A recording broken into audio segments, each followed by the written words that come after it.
Hey everyone, welcome back to my YouTube channel. And आज का topic है debates of development, और जिसे हिंदी में विकास के मुद्दे या विकास का विवाद या विकास की बहस भी कह सकते हैं। तो विकास को लेकर बहुत सारे मनोवैज्ञानिक या साइकोलॉजिस्ट में विवाद हुआ।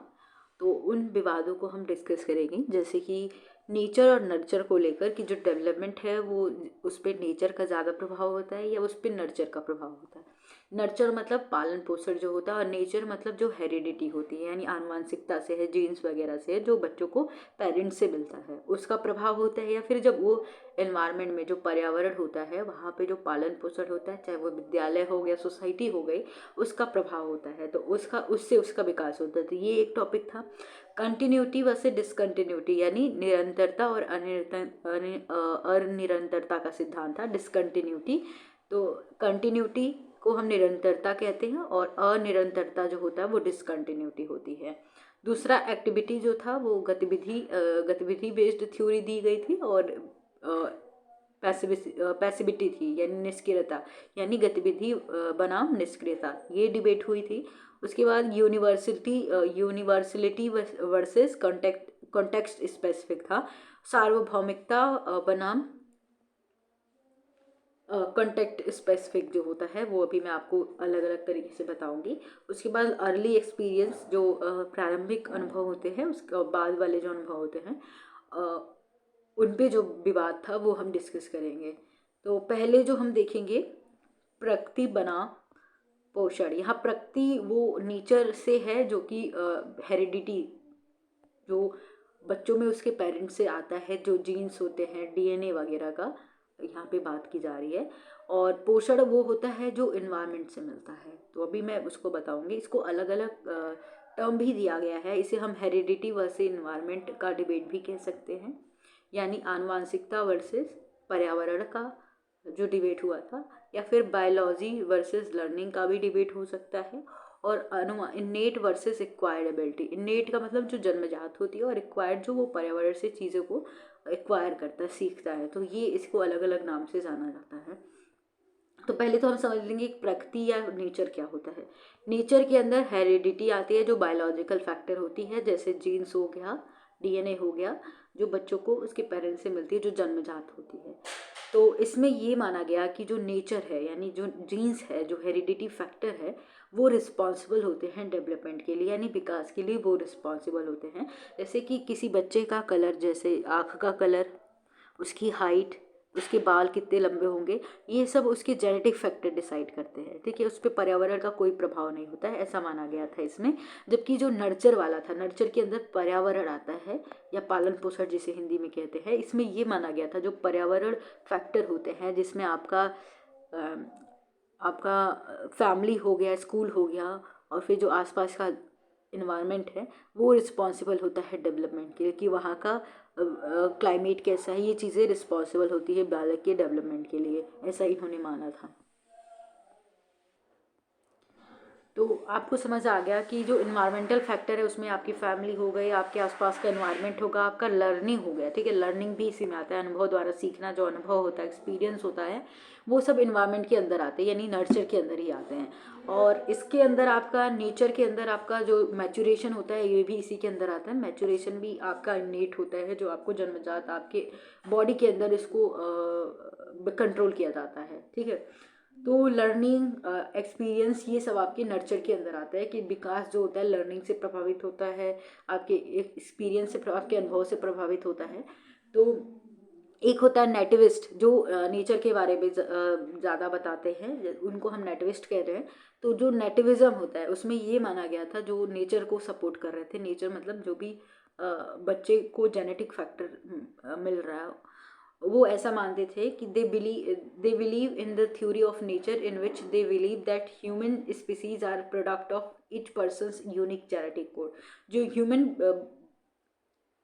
ह्यूमन है, या ह्यूमन स्पीसीज है, वो एक जेनेटिक फैक्टर का प्रोडक्ट है, यानी उनका जो विकास होता है पूरी तरीके से इस पर निर्भर होता है। उनकी हाइट कैसी होगी, उनका नेचर कैसा होगा, उनकी पर्सनैलिटी कैसी होगी, सब इसी पे डिपेंड होता है। ये ऐसा नेटिविस्ट मानते थे।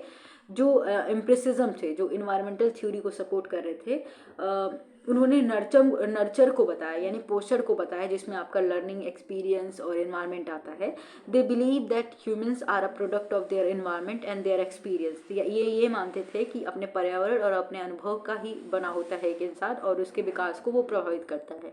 तो ये दोनों पे विवाद चला था, और इसके बारे में जो नर्चर वाला इस पे इसके बारे में स्टेटमेंट दिया था जॉन लॉक ने। ये पूछा जाता है कि जो व्यक्ति है वो कोरी स्लेट की तरह होता है, मतलब इन्होंने बताया था human are like a tabula rasa या प्लेन स्लेट कहते हैं जिसे, and their mind is developed as through the experience and learning. और उनका जो विकास है वो कैसे होता है, एक्सपीरियंस और लर्निंग के थ्रू होता है। तो ये जो स्लेट है तभी लिखा जाता है इस पर, जब वो कुछ सीखता है, तो वो कोरी स्लेट की तरह होता है, ऐसा ये मानते थे। तो इसका कंक्लूजन कैसे, निष्कर्ष क्या निकला कि ये दोनों ही विवाद अभी भी चल रहा है। अभी इसको रिजॉल्व मतलब ये विवाद है कि नेचर ज़्यादा प्रभाव का डालता है विकास पे, या फिर विकास जो है वो नर्चर से प्रभावित होता है, यानी बच्चे का विकास नेचर पे डिपेंड होता है या नर्चर पे।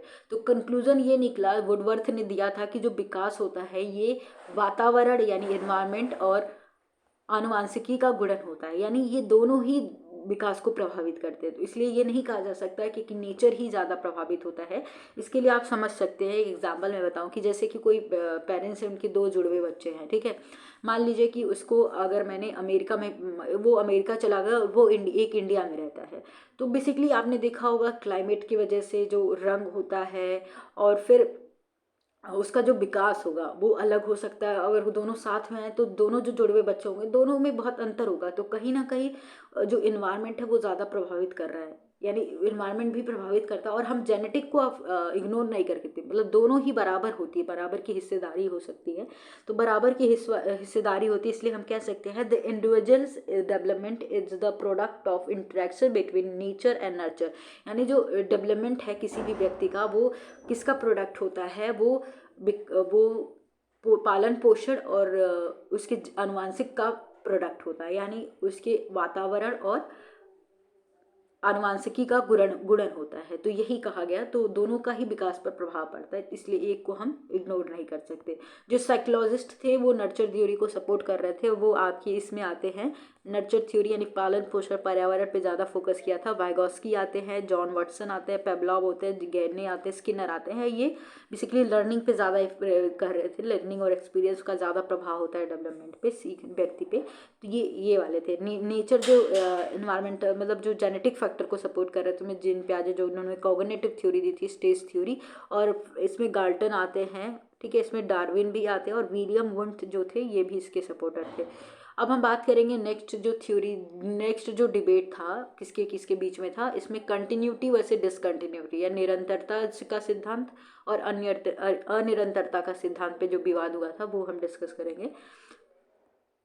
निरंतरता का सिद्धांत ये मानता था कि विकास एक निरंतर चलने वाली प्रक्रिया है, मतलब ये कहता था कि जो किसी व्यक्ति का जो विकास है वो स्मूथ और ग्रेजुअल प्रोसेस होती है, ठीक है, वो निरंतर चलने वाली प्रक्रिया होती है।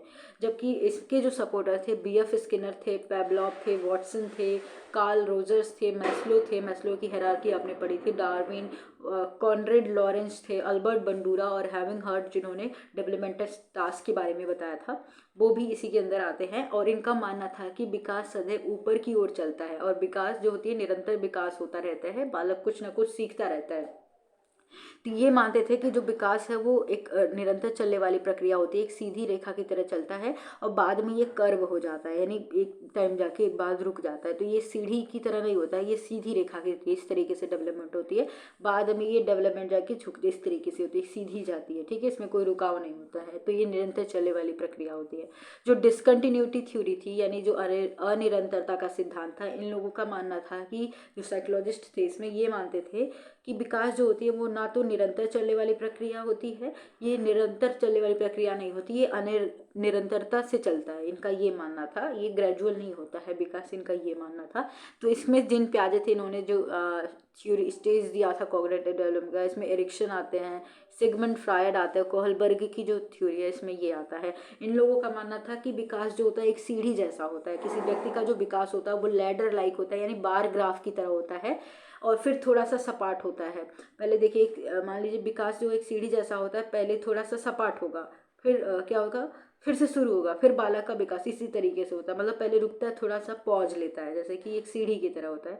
अगर मैं बार ग्राफ बनाऊँ तो इस तरीके से, अगर ये ऐसे बनाऊँ, फिर ये उठा ऊपर करो, नीचे करो, फिर ऊपर करो, इस तरीके से होता है। ठीक है, तो एक लेडर लाइक होता है। सीढ़ी आपके घर में होगी, जो घर की सीढ़ी होती है, पहले आप यहाँ चलता है, फिर बढ़ता है, फिर पॉज लेता है, फिर इस तरीके से निरंतर नहीं चलता है, स्ट्रेट नहीं चलता है। तो ये बार ग्राफ की तरह होता है, ऐसा इनका मानना था। और इसमें जो विवाद हुआ था, ये बाइगॉस्की और पियाजे के बीच में हुआ था कि इन दोनों में कोई सहमति नहीं हो पाई थी, इन लोगों का अलग अलग राय था। पियाजे जो मानते थे, ये मानते थे कि स्टेट मतलब सीधी रेखा में नहीं चलता है विकास, तो ये इनके सपोर्टर थे, जबकि बाइगॉस्की इसके सपोर्टर थे। तो इन दोनों में विवाद हुआ था, बाद में ये सिद्ध हो गया, मतलब ये इसको रिजॉल्व हो गया, ये मतलब इस पे एक कंक्लूजन पे आ गया कि ये प्रॉब्लम सॉल्व हो गया। अभी ये विवाद नहीं चल रहा है कि जो विकास होती है, अपने डेवलपमेंट की थ्योरी पढ़ी थी तो उसमें पढ़ा था विकास जो होता है एक ग्रेजुअल प्रोसेस होती है, यानी निरंतर चलने वाली प्रक्रिया होती है, न कि अनिरंतरता होती है इसमें। ठीक है, ये ग्रेजुअल प्रोसेस होती है। तो ये तो प्रॉब्लम सॉल्व हो गया, अब इस पर कोई विवाद नहीं है। बाकी जो विवाद हुआ था उसके अभी भी चल रहा है, ये विवाद जो था, एक सेकेंड, एक्टिविटी वर्सेस पैसिविटी। ठीक है, ये विवाद चल रहा है, यानी गतिविधि वर्सेस निष्क्रियता। तो गतिविधि जो सिद्धांत था, इसमें क्या किया गया था कि जो एक्टिविटी है, activity assumes that in development process the individual as is active. तो इसमें जो एक्टिविटी बेस्ड है, तो इसमें जो लर्नर है या इंडिविजुअल है वो एक्टिव रहता है, सक्रिय रहता है। They do not accept what is coming naturally. वो उन विकास के रास्ते में जो भी प्राकृतिक रूप से आ रहा है उसको एक्सेप्ट नहीं करता है। They try to choose their own pathway of development. वो अपनी तरीके से अपना विकास के पाथवे को चूज करते हैं। तो इसमें पियाजे आते हैं, बाइगॉस्की आते हैं, स्किनर आते हैं इसके सपोर्टर। जबकि पैसिविटी निष्क्रियता का सिद्धांत ये मानता था कि development suggest that individual accept as it whatever is coming to in the pathway of development. जो कुछ भी इनके विकास के रास्ते में आता है उसको नेचुरल उसको एक्सेप्ट कर देते हैं। इसमें वाटसन और पेवलॉव आता है, जैसे वो लर्निंग की थ्योरी दी थी वाटसन ने, और पेवलॉव ने जो डॉग पे एक्सपेरिमेंट किया था, तो इसमें वो उसी तरीके से सीख लेते हैं, वो अपना पाथवे नहीं चूज करते डेवलपमेंट का। तो इनमें विवाद हुआ था, ये अभी रिजॉल्व नहीं हुआ था। लेकिन ये ज़्यादातर कहा जाता है कि एक्टिविटी जिसमें लर्नर एक्टिव हो या इंडिविजुअल एक्टिव हो उसको सपोर्ट किया जाता है। जैसे हम सीखने में कहते हैं तो बच्चों को एक्टिव रहना चाहिए, तो ये ज़्यादा इसको सपोर्ट मिला। नेक्स्ट अगर हम बात करेंगे तो विकास का ये जो विवाद था, इसमें था early experience versus later experience, यानी प्रारंभिक अनुभव जो होता है और बाद का जो अनुभव होता है, उन पे विवाद हुआ था। इसको हम क्रिटिकल या सेंसिटिव पीरियड का विवाद भी कह सकते हैं। तो इस विवाद में क्या हुआ था, फ्रायड जो थे वो प्रारंभिक अनुभव के सपोर्टर थे, जबकि एरिक एरिक्सन जो थे वो लेटर एक्सपीरियंस के सपोर्टर थे, यानी बाद वाले अनुभव के। तो यहाँ पे प्रारंभिक अनुभव क्या होता है, फ्रायड और एरिक्सन दोनों के बीच में इस बात को लेकर मतभेद था कि बच्चे का जो प्रारंभिक अनुभव होता है, अर्ली एक्सपीरियंस होता है, या फिर बाद का जो अनुभव होता है वो विकास में अच्छा होता है। यानी दोनों ने बोला कि जो बाद का एक्सपीरियंस होता है या जो पहले एक्सपीरियंस होता है, प्रारंभिक जीवन में जो एक्सपीरियंस होता है, वो दोनों पे विवाद हुआ कि ये ज़्यादा बच्चे के विकास में अच्छा होता है। प्रारंभिक अनुभव को ये कहा जाता है कि जो अनुभव बच्चों को 5 वर्ष से पहले होता है, तो जितने भी अनुभव 5 वर्ष से पहले होते हैं वो महत्वपूर्ण होते हैं विकास में, और उसके बाद के जो अनुभव होते हैं वो मायने नहीं रखते। ऐसा फ्रॉयड इसके सपोर्टर थे, सिगमंड फ्रॉयड जो सपोर्टर थे ऐसा मानते थे। तो बाद वाले अनुभव में क्या होता है, जो लेटर एक्सपीरियंस होता है, ये 5 साल के बाद के जो अनुभव होते हैं वो ज़्यादा मायने रखते हैं, इसका सपोर्टर था। इसमें एरिक एरिक्सन आते थे, एरिक्सन ने इसके सपोर्टर थे। तो इन दोनों पे ये विवाद हुआ और इसका कोई समाधान अभी तक नहीं निकला, कोई रिजॉल्व नहीं हुआ ये प्रॉब्लम, मतलब कोई कंक्लूजन भी नहीं आया इस पर। तो जहाँ तक देखा जाए तो दोनों ही एक्सपीरियंस बच्चे के विकास को प्रभावित करते हैं, चाहे वो लेटर एक्सपीरियंस हो अर्ली एक्सपीरियंस हो। तो ऐसा माना जाता है दोनों ही प्रभाव डालते हैं अपना विकास पे। और कहा जा जैसे कि आप मान लीजिए लेटर एक्सपीरियंस क्या होता है, जैसे कि अभी आप हैं 15-20 साल के, तो आपके इस टाइम के जो एक्सपीरियंस होते हैं वो आपके विकास पे निर्धारण करते हैं। या फिर जो फ्रायड है, इन्होंने कहा था कि 5 साल पहले बच्चे के साथ जो घटना हुई है वो बच्चे के विकास को प्रभावित करती है। तो कहीं ना कहीं दोनों ही प्रभाव डालती है बच्चे के विकास में, कहा जा सकता है। ठीक है,